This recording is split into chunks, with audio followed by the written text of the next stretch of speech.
One of the great artists of all time, Mr. Nat King Cole, introduces the Judy and Bill Show, commonly known as Viewpoint. High on the road here at 2250, commonly known as Lazy Row. How did it ever become Lazy Row? Because they were too lazy to take care of the thing along the sideway. You know, nobody took any interest in the road, and so it just grew up. No pride in ownership? No pride in ownership. No. But now, if you'll note, station WLCN takes considerable pride. They keep it mowed out in front. Yes, they do. But there's no grass. We don't mow it back, be easy. But that's all right. Okay. Judith K., you and I kind of kicked it around a little bit about kudos this morning, because it's something we always try to do. And you have an inspiration. You did. You said about first responders. This is why we call it the Judy Show. When this fire in the mobile home came, you know, the first responders are always there, and not here, but in the big cities. The people shoot at them when they get there, and they organize against them, and oofta. Well, there was a thing on the news the other night. Kids in a high school, I'm not in favor of these protests because they don't accomplish anything, but by golly, they walked out of school because the town had decided they'd dissolve their police department and let the sheriff's department take care of not only the county but the city as well. Really? To save money, yeah.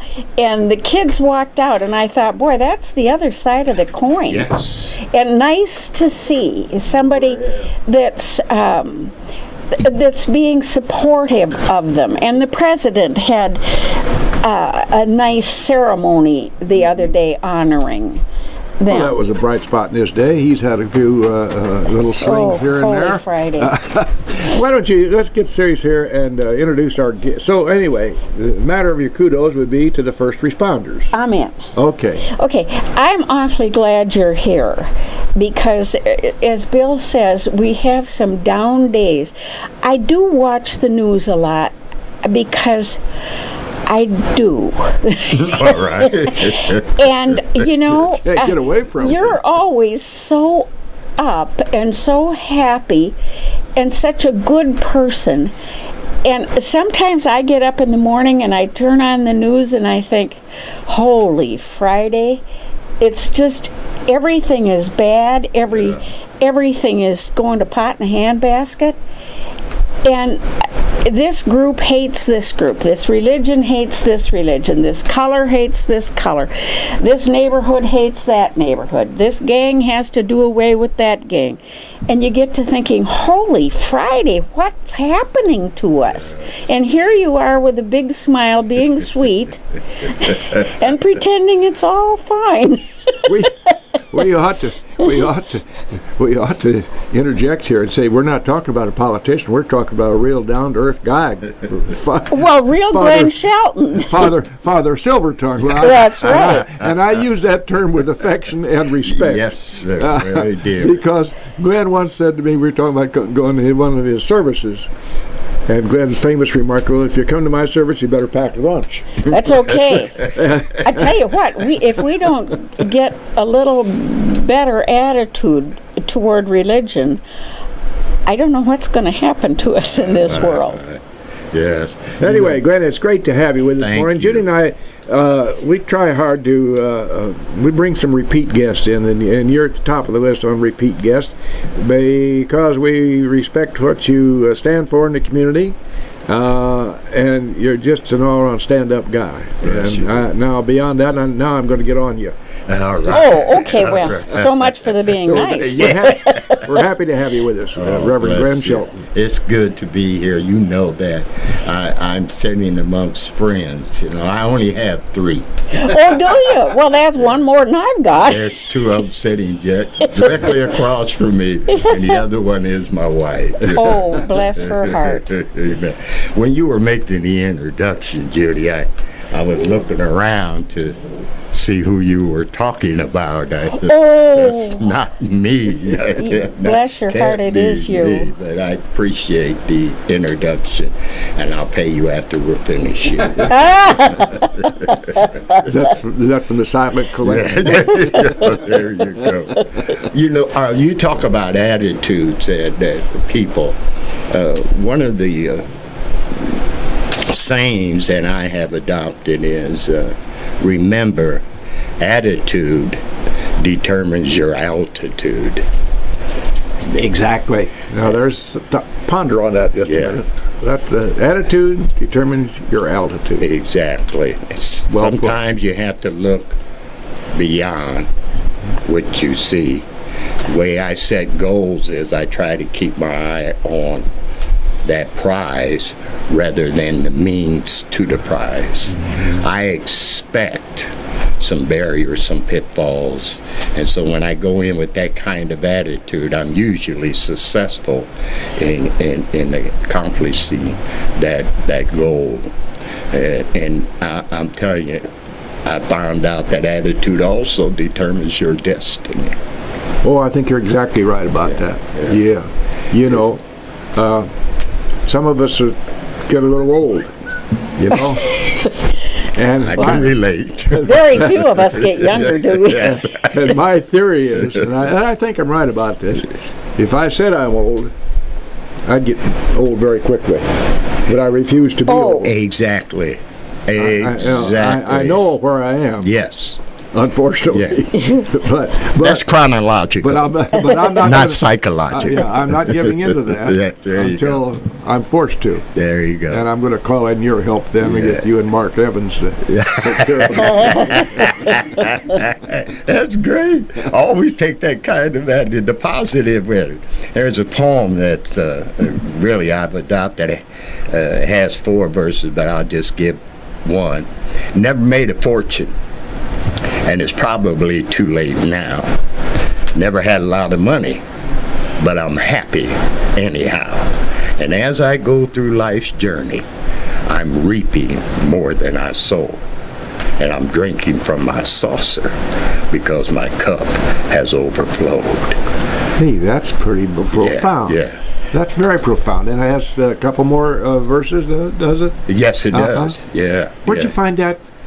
The author is unknown, so you can put my name in there. Okay. Author unknown, but presumed to be Reverend Shelton. Drinking from my saucer. But anybody who's going to be honest would have to admit that even in this world of strife and strain, there's far more good than bad. And the people, think about the people you know. They're not bad. That's right. And I think that's part of the secret to things getting better is if you can know a person, you can't say, I don't like that group, this group, that group. Exactly. Because they're people just like you. It's the act, not the person. Well, be it ever thus, of course, you know. For instance, business of racism, attitude thing. Now, we have been provincially lucky here in Lincoln-Golden County by virtue of whatever reason. And most of us had the good luck to be born to parents who gave us good advice. I'll never forget one time my mother remonstrated me. I said something about a friend of mine of color, black. That's another thing we'll talk about too. All right. And boy, she took me to the side, and I remember this very day. Right. You see, that was leading by example. Now, I mentioned that term, of color. Glenn, is it always necessary to incorporate that in conversation, as opposed to using the term black, for instance? It seems to me, now I know I'm pretty naive about a lot of this, but it seems to me that have knuckled under to political correctness to an incredibly stupid degree. I'm glad you said that, because I had a friend who has since gone home, if I could use that term. His name was Marshall Bauer from Elkhart. And Marshall was German, but he and I clicked. We started going to Bible college together. We worked for the state of Illinois together, and I had a Bible study in my office for anyone who wanted to come in. Mm-hmm. And Marshall was one of the first ones to come, and he and I just clicked. He had post-polio, and we started going to Moody Bible College together. And he'd come by and pick me up, and we'd go up to Peoria. They had an extension in Peoria. And one of the things is religion and race mixed. He would introduce me to people he knew as, this is my brother in Christ. Yeah. And that's certainly profound. I said, this is my brother, Marshall. That made people look and wonder where Marshall come from, or where did I come from? Yeah. Who's the parentage? And, yeah, what's going on here? I said, he's my blood brother. Uh-huh. Again, questions came on their mind. Blood brother, there's something going on in these families here. Rather than just say brother in Christ, I said, we're all covered by the blood of Christ. Surely. That makes us blood brothers. Get off this color thing. You know, I came up in the 40s and the 50s, before Civil Rights Act, before any of that. Well, things were really tough. And it wasn't that easy when I would see signs for colored only, or I couldn't sit down and eat a meal at a local store or anything, or a restaurant or anything like that. I can get takeouts. Yeah. I can go around the back and take a homosexual, as McDonald's has phrased it. Where did a stupid idea like that ever come from? The Deep South, can't believe the Deep South, my dear. Yeah. People would be so rude, so unkind. And it was, as a youngster, that's just the way I thought it was. You know, see, I never considered. You grew up expecting that. Yeah. And we, being white, and particularly up north of the Dixon line, no cognizance of that at all. That's just the way things were. Exactly. Race is always, if we have it in the forefront, going to be a problem. It's going to bring about a problem. Always. You hit the key word, was no. Once you have knowledge of a person, now you can begin to say in your own mind what this person is, who this person is, and all of that.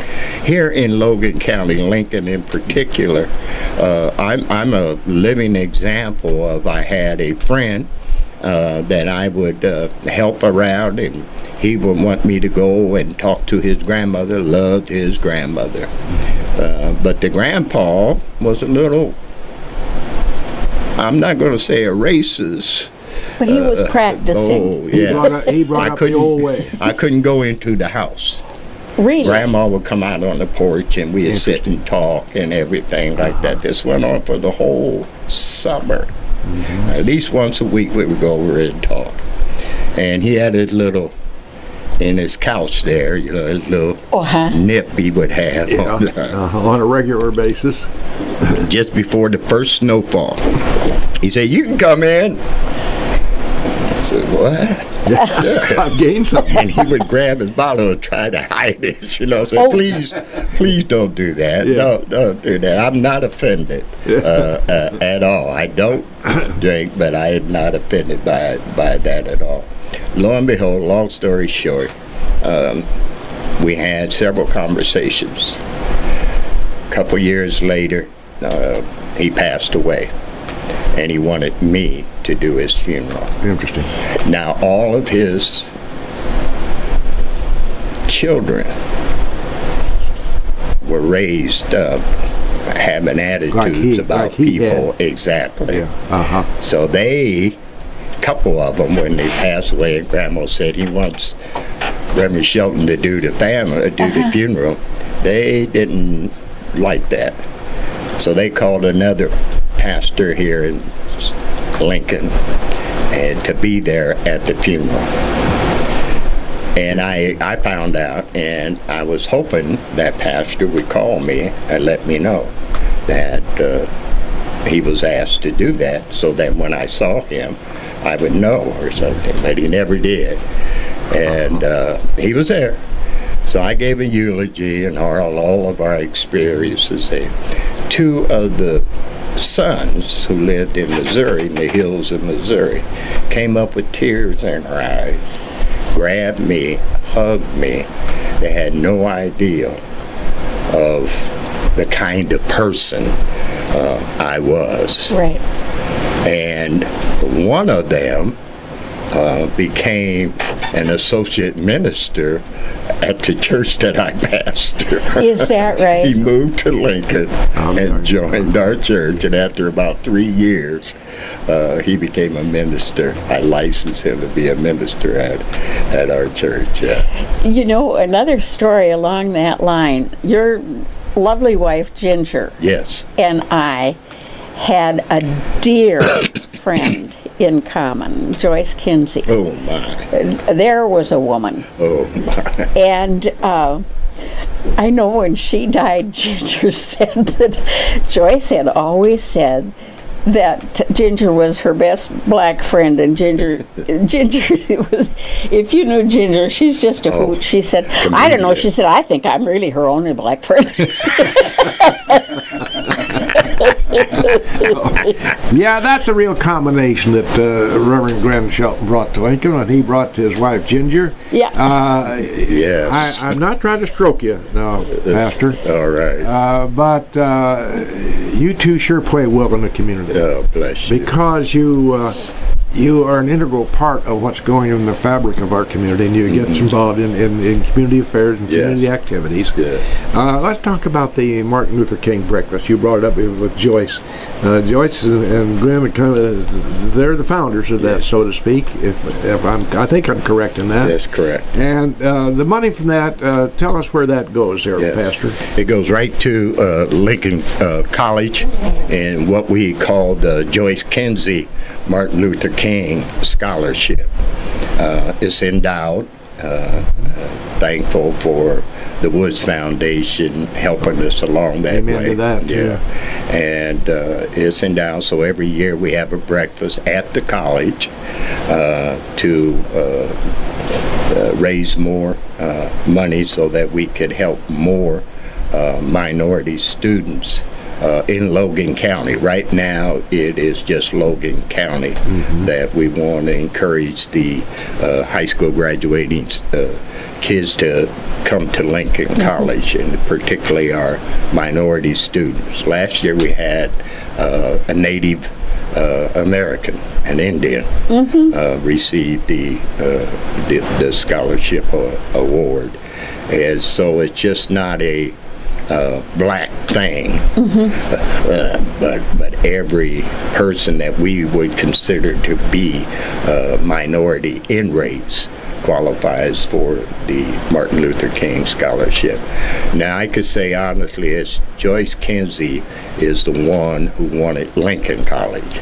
I wanted to set up a scholarship fund. What we're going to do with this money? So I wanted to set up a scholarship fund, and we started that. And when she had the Maple Club, that's where the breakfast was held. And we decided to do the scholarship fund. Now, Joyce was a take charge person, I want you to know. I think I believe you. Whatever Joyce says, that's what we do.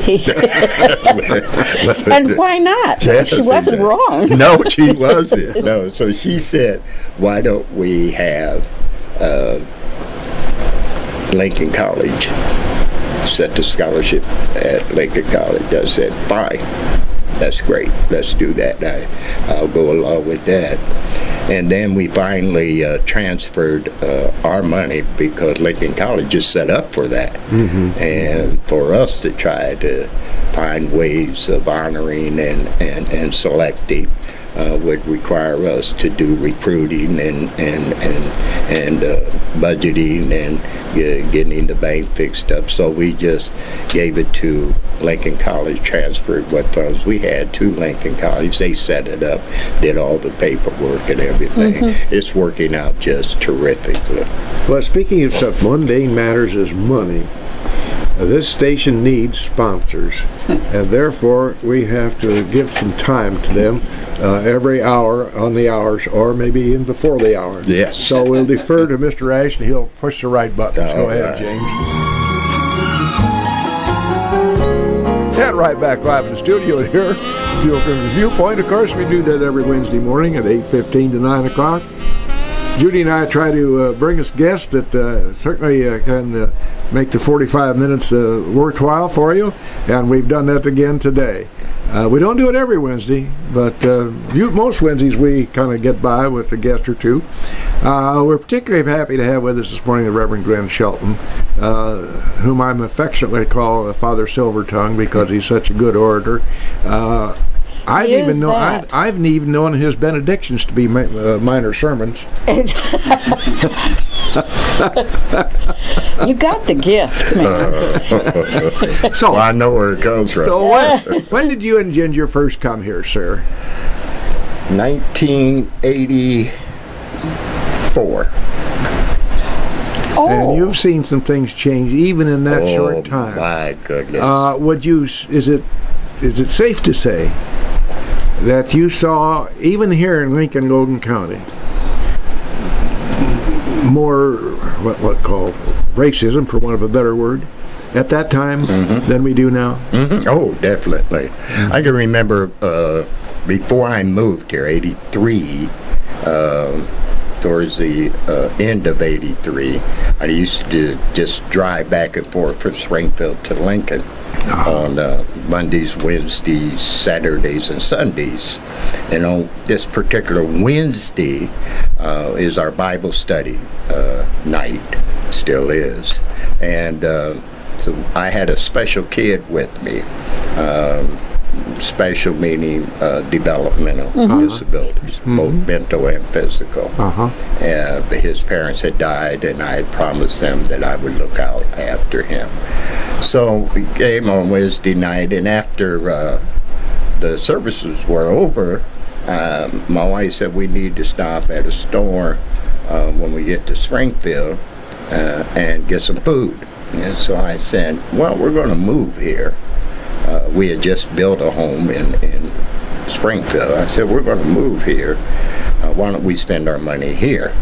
So we decided to go to the old Kroger's, where the lumber company is now. Right. And we was coming down Woodlawn, and from Lincoln College, sheriff's deputy pulled out behind us. And Donald is his name, looked back and said, police are back there. And I said, so? We're not doing anything wrong. And so we kept driving, he kept following. Then all of a sudden, here comes another sheriff squad car coming along right behind the other one. So I pulled into Kroger's, and both of them pulled right in behind me. The other one came on the side, on the driver's side of me, so I pulled up to the front door. Now I have an attitude, the wrong attitude. Another squad car comes around and parks in front of me, and all of them had their lights on, not their signals or anything, but their lights made it on. Now this boy back in the back is freaking out. Oh, sure. And both of the two in the back got out with their flashlight and shined it in the car, demanding IDs. and the guy in the front was talking, because I jumped out of the car. He didn't say get back in the car or nothing. I got back out of the car, and I raised my preaching voice up a little bit so that everybody who was coming in or out could hear the conversation. And I told him, I said, tell your buddies to turn those lights off and quit harassing my wife and my special kid, or just take me to jail right now. What did I do? Couldn't say anything. Said, we're making a stop. Your license plate light is out. Well, I have 2 license plate lights. This was at high noon too. The lights were on. Yes. So I go out, and both of the lights are on. So I kicked the car, kicked the license plate, kicked the hood, the trunk. I pounded on it and everything. Maybe it was a short, I don't know. It didn't go off at all. He said, well, this is just a courtesy stop. I said, then you better tell them, as you're courteous, you tell your partners to quit harassing my wife and my son, or you'll have reasons to take me to jail. And finally it all stopped. Fortunately, one of the residents here in Lincoln worked for me. So the next day I gave him my experience. The sheriff and Dan Rivero, Dr. Rivero's son, called Bob Patterson, who was the sheriff at that time. And he called Pete Andrews, who was the mayor at that time, and gave him the story. Well, I got telephone calls in my office apologizing for my experiences. Bob Patterson called me and said, I don't know what's going on. I called them in. There's no report about this ever happening. So I'm calling them in to sit down and write the report of what exactly happened. I said, thank you. Are you all right? I said, I'm fine. I'm fine. I just didn't appreciate how they handled themselves. He said, well, Reverend, I want you to know that that was my entire workforce for that shift. For Logan County. Wasn't any city police involved in this. Oh my God. It was all the sheriff, and they were supposed to be out in the county. Sure. No, that didn't happen. Well, I know some discipline was administered. He just couldn't tell me what he did. But he talked Dutch to him, right? I'm sure of that. I noticed that the sheriff, the folks recognized my car and they'd wave. And smile. Yeah. Oh, you see. Yeah. We're pretty provincial here in what I call Aibesville. You know, the general area in this general area. We've never experienced the kind of things that people experience in cities of more population. Right. For instance, here we're entirely different than even Sangamon County. Oh yeah. Which has a preponderance of folks down there. I'm not going to say of color, because that to me is a cop out. That's a political correction thing, and I'm really opposed to this so much. Not that we haven't needed it. Yeah. There's no question about that. Yeah. Yeah. And if but you know how you're going to divide that, because let me tell you that my position is that I'm an American. I was born right here in America. I just happen to be black. And that's what God chose for me to be. Yeah, and exactly. Proud of that, you know, because He allows me to stay here for 77 years, so I'm happy. Are you 77? 77. Well, we're twins. Yeah. How about that? By golly. I knew there was some similarities. There we go. Some affinity there. Yeah, we could hook up. Yes. But you know, I try my best the way that I can to not put any emphasis on color, not at all. My friend, you may know him, Peter Niehaus. Sure. Peter Niehaus, when we had this term African American, he said, "You're not an African American." I said, "I'm sure not." He said, "Well, why do most of the blacks refer to themselves as African American?" He said, "I'm African American." I said, "You are?" He said, "Yeah." He's German. Yeah. He said, "I was born in Cape Town, South Africa. I came to America, got my citizenship. I'm an African American." Yes, he is. Yeah, see? Had nothing to do with color, does it? No. See how the words are defined. I'm telling you, it's how are you going to define that? So that was a lesson for me to take that color out, because I used to be back there in Black Pride era when the artist known as James Brown came out with the song "I'm Black and I'm Proud" to build pride up in the black community and everything. I was there. I marched. I marched in Cicero. That had to be an experience. Oh, they threw bricks and everything else around. Ritter, Joan Ritter was mayor then. Remember when she was mayor? Yeah. Where her husband Bob was a state policeman. State trooper. He was one of the ones who carried the shield to block us from the flying debris, as we marched through Cicero. Cicero had its. You didn't stay in Cicero. At night, you better not be found walking the streets in Cicero back then. And we wanted to raise the consciousness of that community, that we have a right to be there at night, to live there. You take our money. Now, why can't we do these kinds of things? I understand the struggles that people of my color had. In Springfield, Illinois, Sangamon County, everything was covert. Covert, as opposed to being open.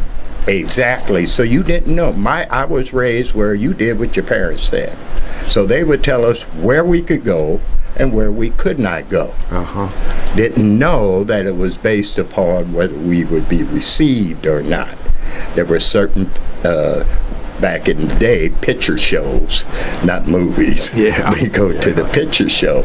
Well, there were certain picture shows that we were encouraged not to go to. Or in the balcony. Exactly. Way up there in the balcony.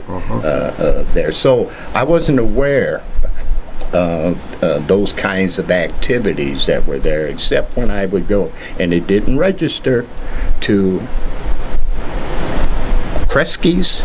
Anybody remember Kresge's? At the counter? Yes, the hot dog counter. You could eat a hot dog and drink a root beer. I can remember them. 5 and 5. 5 for the hot dog. 5 cents for the hot dog. 5 cents for the root beer. Things were cheaper then. But right across, they had a diner where people could sit down. And eat. But we couldn't go over there and sit down. We can go all through the store and buy whatever we wanted to, but we couldn't go over here and sit down and eat. I never, as a kid, figured out that it was because they didn't want blacks to sit down and eat where whites were sitting down in. But don't you think it had a lot to do with your folks and the way you were raised? They didn't emphasize you are black, he is white, and therefore there should be some animosity here and so forth. Right. Oh no. I think our parents must have been alike back in '39 too. Because we are the other side of the coin. I don't want to ever be rude, unkind, disrespectful to you or to Jim or to Bill. And they're probably Germans because that's the predominant nationality around here. It is. And I wouldn't want to offend them in any way, or you. But sometimes people like me find themselves dancing and measuring each word so that you won't think that I'm in any way being unkind. Does that embarrass you? Does that make you cross? No, it's some. I like the word embarrass. Yeah.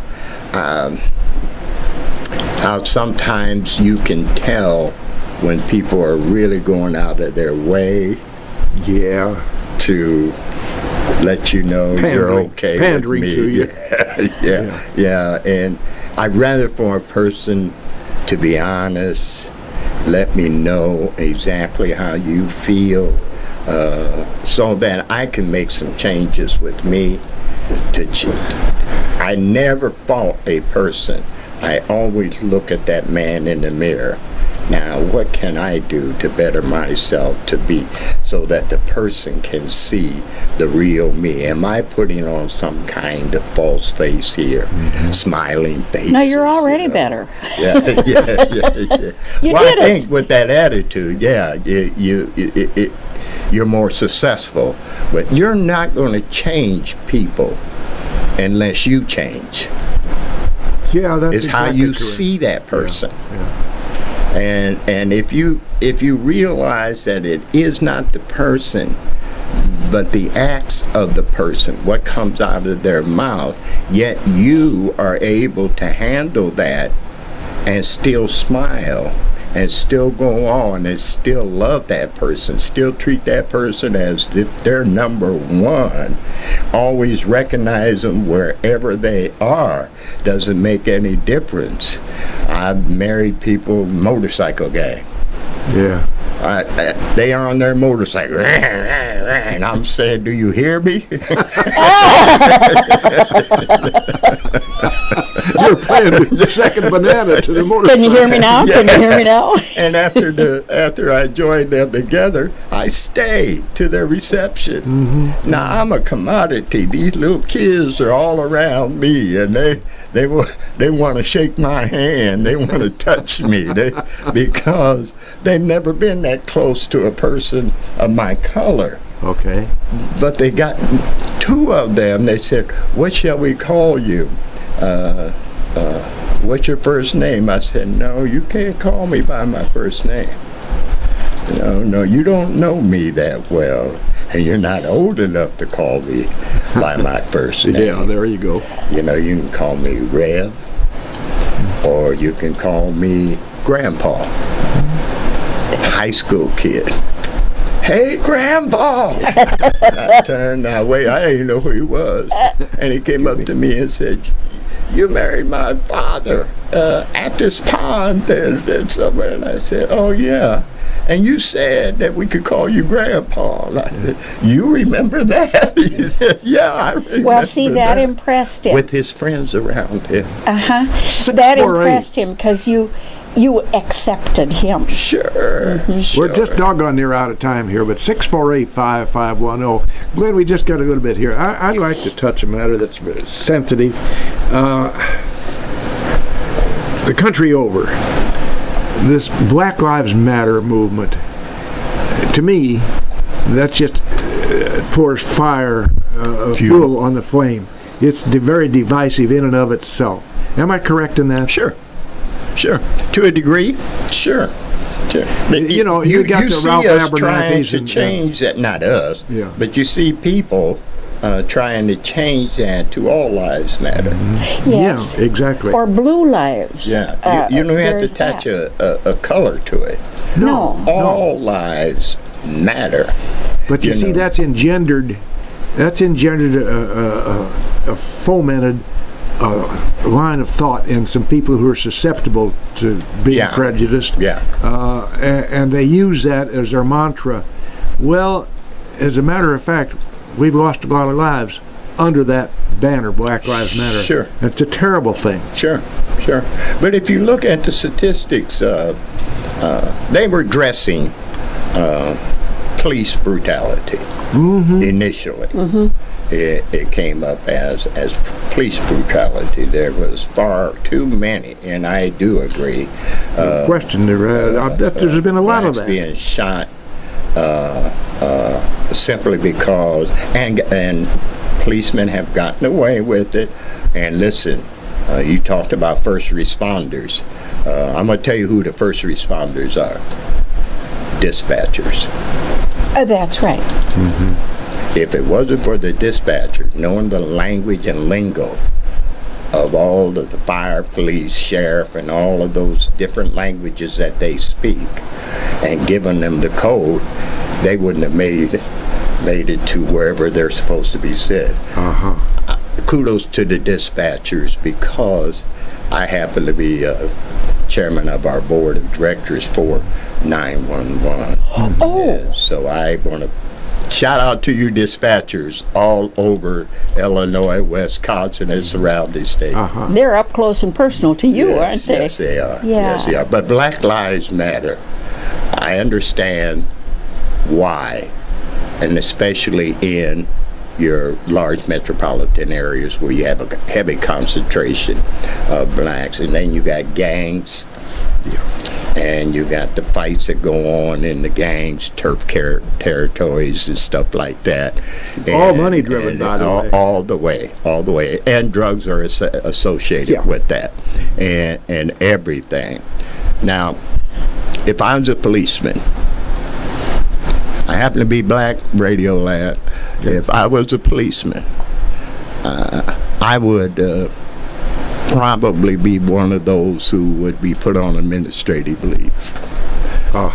Why? Because innate, there's fear there. My life is on the line. Yeah. This person make any move, I'm going to protect myself. That's first and foremost on my mind. The other is, why do you have to shoot him 12 times? You're taught, I went to the police academy, and you're taught that you are to shoot until the victim falls. If they don't fall, you continue to shoot, even though the first shot was a lethal shot. Interesting. They didn't fall. So you keep shooting until that person falls. And then you don't move until that person has not moved 1 inch for the last minute or so. Then you can go towards that person lying down and everything. So I understand both sides a little bit. I'm more on the side of those who are out to protect us. And I want to say, yeah, there's a few bad apples in every crowd. Always. So don't just say all policemen are out to kill us, genocide. Don't use that term, not at all. There's some good cops out there. The majority, overwhelming majority, are good. And it is 9 o'clock, and I am so sorry because I can talk and talk and talk. Oh, gosh. Well, you'll have to come back and talk and talk and talk. Yes, let's do that. Let's do that. Well, we've appreciated your time with us, Glenn. Judy and I always kind of look forward when we book you, because we know it'll be a fast 45 minutes, and it certainly has been this morning. And I can't come up with since Glenn is a minister, I kind of searched around. I didn't come up with black quotes or anything like that, but I found this, and it has to do with philosophy. Okay. And how things are perceived. Oh, yeah. And this gentleman says, a doctor today would never prescribe the treatments my grandfather used in the Confederate Army. But a minister says pretty much the same thing today that a minister said in those days. Continuity of your depth of your faith. That's it. Thank you very much, Reverend Glenn Shelton. Bless you. Bless you. Thank you.